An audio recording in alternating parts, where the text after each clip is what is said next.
Alhamdulillahi Rabbil Alameen. As-salatu was-salamu ala khatamin nabiyyin wa ala alihi wa sahbihi ajma'in, amma ba'd.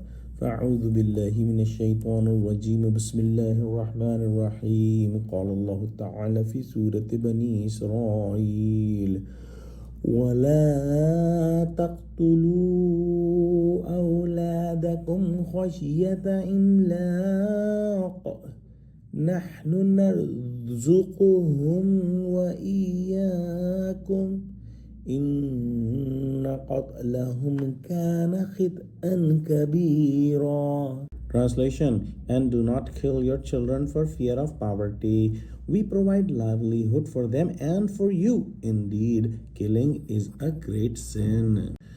The disbelievers of Arab, alongside being afflicted by immense societal evils, also committed the heinous act of killing their own children, even burying their daughters alive. This theme is mentioned elsewhere in Quran as well.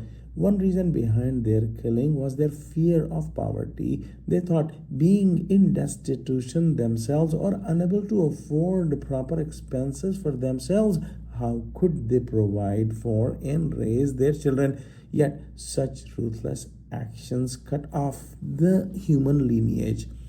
They did not trust in Allah subhanahu wa ta'ala being the Razaq, and they did not trust in Allah's provision.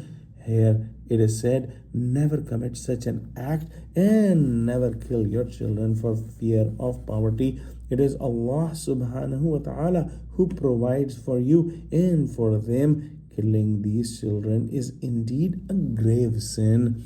Let's pray that Allah subhanahu wa ta'ala give us true understanding of Quran, connect us with the truthful people, and save us from any hint of shirk or disobedience to Allah subhanahu wa ta'ala. Ameen. Wa akhiru da'wana alhamdulillahi rabbil alameen. Wassalamu alaikum wa rahmatullahi wa barakatuhu.